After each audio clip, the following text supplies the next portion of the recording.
वहीं यूपी में लगातार तीसरे दिन बारिश हो रही है। नोएडा, गाजियाबाद, मेरठ और सहारनपुर में सुबह अचानक तेज बारिश हुई। यहां बादल छाए हुए हैं, तेज हवाएं चल रही हैं।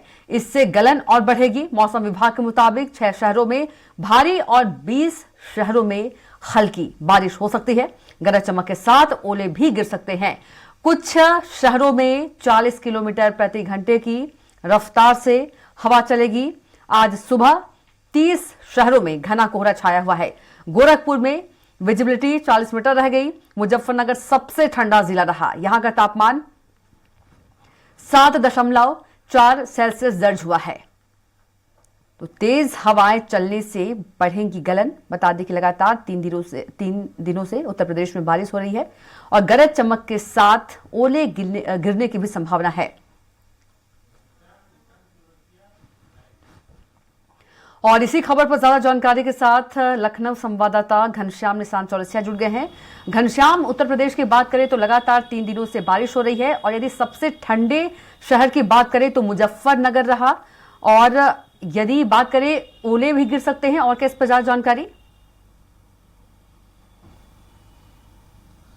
देखिए, लगातार मौसम जो है बदला हुआ है उत्तर प्रदेश में, खास तौर पे पश्चिमी उत्तर प्रदेश में। नोएडा और गाजियाबाद सरीखे जो ऐसे जनपद है जहां पे पिछले 3 दिन से लगातार बारिश हो रही है। बारिश कभी बूंदाबांदी हो रही है, कभी तेज से हो रही है। लेकिन आज जब सुबह की बात करें, आज शुक्रवार है, आज शुक्रवार की जब सुबह ही बड़ी तेज एकाएक बारिश होने लगी। जो राहगीर थे, जो वॉकिंग पे गए थे, एकदम नया एकाएक भीग गए। वहां पे ट्रैफिक अचानक से बढ़ गई। वहां पे ये अंदाजा भी नहीं लगा पा रहे थे लोग कि वहां पे इतनी तेजी से एकाएक बारिश होगी। उसके अलावा अगर बात करें तो आसपास सहारनपुर जैसे जनपद है, आसपास के जो जिले हैं, अलीगढ़, इटावा, गाजियाबाद, इन सब सारे जनपदों में भी यही हालात कमोबेश बने रहे। राजधानी लखनऊ के कई हिस्सों में, छोटे छोटे हिस्सों में थोड़ा थोड़ा बूंदाबांदी होती रही। इसके 2 दिन पहले लगातार 3 दिन तक राजधानी लखनऊ में बूंदाबांदी होती रही, जिसमें लगभग अगर हम बात करें माफ करिएगा, जिसमें अगर हम बात करें तो 0.5 मिमी जो है यहाँ पे बारिश दर्ज की गई थी इस 3 दिन के दरमियान। आज भी सुबह हल्की हल्की बूंदाबांदी हुई, लेकिन हर रोज की तरह सुबह ही धूप निकल गई, जिसके बाद से ठंडी पे जो है उस पे ठंडी पर काबू पाया गया। लेकिन सुबह और शाम ठंड ज्यादा बढ़ रही है, रात में ठंड बढ़ रही है। लेकिन सामान्य दिनों में अगर देखा जाए तो अभी आज 27 दिसंबर है और ऐसे में 27 दिसंबर के दरमियान 27 दिसंबर जनवरी तक आने में, यानी नए साल में आने के बीच में काफी तेज से ठंड पड़ती है। आम दिनों की अपेक्षा इस बार थोड़ी सी ठंडी कम है। ये बदलाव क्यों हुआ है? ग्लोबल वार्मिंग के तहत अगर देखा जाए, ग्लोबल वार्मिंग को लेकर के लगातार विश्व पटल पे लोग जो पर्यावरणविद है, जो देश के पर्यावरणविद है और संबंधित जो जितनी भी संस्थाएं हैं, वो संस्थाएं लगातार आगाह कह रही है कि स्थितियां बेहतर नहीं है, स्थितियां अनुकूल नहीं है। वो साफ तौर पे इन सब सारी तस्वीरों से देखा जा सकता है। ठंडी पड़ रही है, लेकिन ठंडी बेहद कम पड़ रही है। ऐसे में जहां पर ये बारिश हो रही है हल्की फुल्की, वहां पे ठंड का असर धीरे धीरे बढ़ रहा है।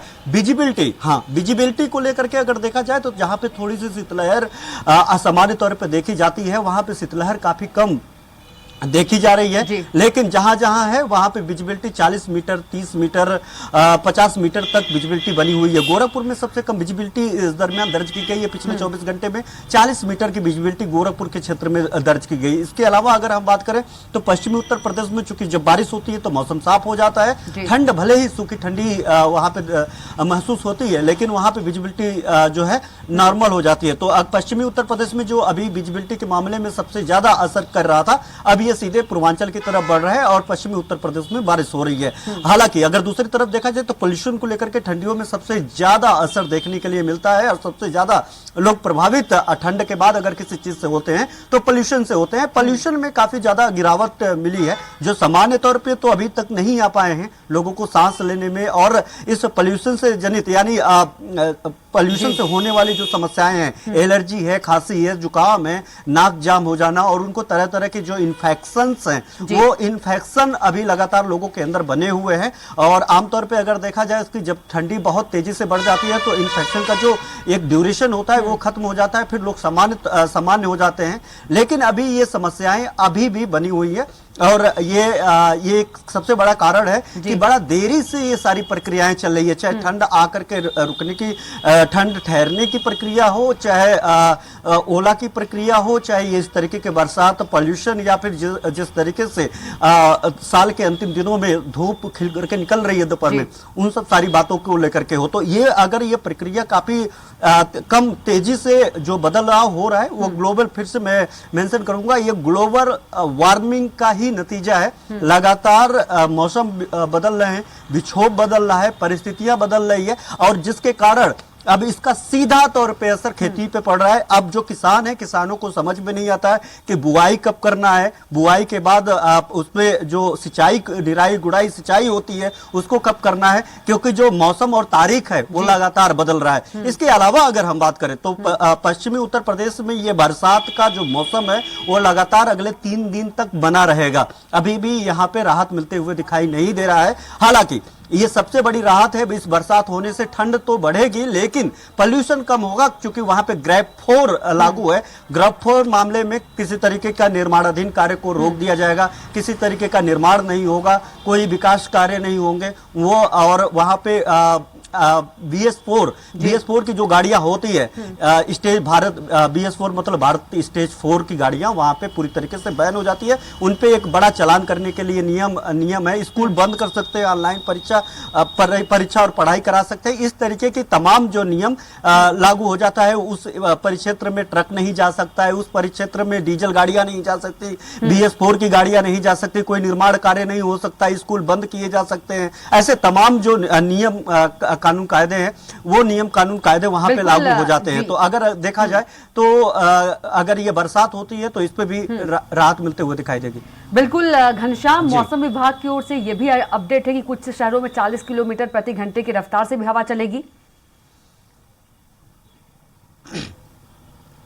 पश्चिमी विक्षोभ पे, और जो अगर देखा जाए पश्चिमी विक्षोभ पे जो दबाव बन रहा है, और जो पहाड़ी क्षेत्र पे, पहाड़ों पे जो बर्फबारी हुई है, कई क्षेत्रों पे बर्फबारी अभी भी हो रही है, स्नोफॉल लगातार हो रहा है। जहां पे बर्फबारी हो चुकी है अब वो बर्फ गलना शुरू हो गए हैं, और उधर पश्चिमी विक्षोभ पे दबाव बन रहा है। अब वो ठंडी गलन के साथ लगभग वो हवाएं जब उत्तर प्रदेश में, पश्चिमी उत्तर प्रदेश के जरिए जब यहाँ पे एंट्री करेगी तो वो ठंड भी बढ़ाएगी। लगभग 30-40 किलोमीटर प्रति घंटे की रफ्तार से बरसात होगा, ओला पड़ेगा, और वो ठंडी हवाएं जो टेम्परेचर है उसको भी डाउन करेगा। तो ये हालात अगले 1 हफ्ते तक बने रहेंगे, जिसमें 3 दिन तक निश्चित तौर पे बताया जा रहा है कि अगले 3 दिनों तक ये स्थिति निश्चित तौर पे बनी रहेगी। लेकिन सबसे बड़ी बात है कविता, अगर हम लोग इसको देखें, चर्चा करें और इस पे विचार करें कि लगातार आमतौर पे देखा जाए तो यहाँ पे पूरा धूप है। ये हालांकि पीछे आपको मौसम से साफ तौर पे दिखाई दे रहा होगा कि कितना अच्छा साफ विजिबिलिटी पूरी तरीके से साफ है,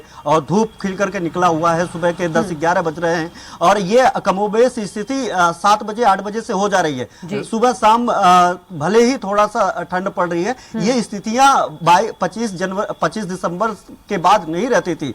शीतलहर पड़ते थे, कोहरे पड़ते थे, और लोगों को महसूस होता था, ठंड ठिठुरन होती थी। ये ठंड ठिठुरन खत्म हो गई है। ये ठंड ठिठुरन खत्म हो गई है तो उससे राहत नहीं है, ये बदलाव है। और ये बदलाव जनजीवन अस्त व्यस्त भले तत्कालिक रूप से न करे, लेकिन जीवन जो है बहुत खराब करने वाला है, और इससे सारी चीजें प्रभावित होगी। बिल्कुल, चाहे वो खेती किसानी हो, चाहे वो जीवनचर्या हो।